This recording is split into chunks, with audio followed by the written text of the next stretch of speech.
Suruhanjaya Pencegahan Rasuah Malaysia (SPRM) mengesahkan pihaknya sedang menyesat proses dan tata cara perbelanjaan kerajaan antara tempoh 2020 hingga 2022 yang menggunakan dana RM700 juta bagi tujuan promosi dan publicity. Pengarah kanan siasatan SPRM Datuk Seri Hishamuddin Hashim ketika dihubungi mengesahkan siasatan berkenaan, namun beliau tidak mengulas lanjut. Sementara itu, satu sumber berkata, semalam pasukan SPRM sudah ke Kementerian Kewangan dan Jabatan Perdana Menteri sebagai sebahagian proses siasatan. Malah pihak SPRM juga sudah mengumpulkan maklumat serta mendapatkan dokumen berkaitan hari ini.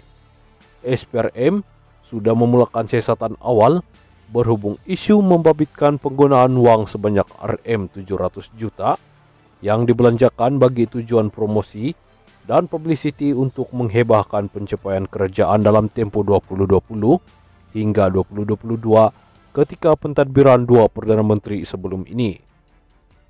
Siasatan ini dibuat berdasarkan maklumat awal yang dinyatakan Perdana Menteri Datuk Seri Anwar Ibrahim ketika menjawab soalan ahli Parlimen Batu P. Prabakaran pada November tahun lalu.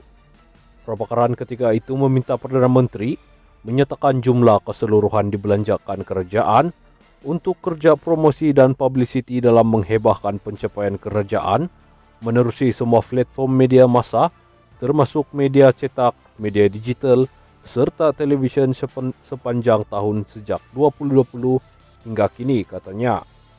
Media sebelum ini melaporkan kerajaan persekutuan membelanjakan hingga RM700 juta untuk pengiklanan, promosi dan publicity bagi menghebahkan agenda kerajaan bagi tempoh 2020 hingga 2022.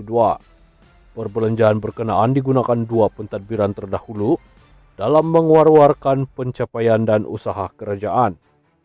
Terdahulu, SPRM dilaporkan berkata pihaknya membuka kertas siasatan mengenai perbelanjaan itu, malah akan memanggil bekas pemimpin tertinggi kerajaan berhubung siasatan itu. Semalam bekas Perdana Menteri Datuk Seri Ismail Sabri memaklumkan kepada BH beliau sebelum menerima sebarang panggilan daripada SPRM berhubung satu siasatan dijalankan agensi penguatkuasaan itu. Sabtu lalu BH melaporkan polis menerima laporan berhubung dakwaan penyalahgunaan dana RM700 juta oleh dua kerajaan terdahulu untuk iklan dan publicity bagi menghebahkan agenda kerajaan dalam tempoh 2020 hingga 2022.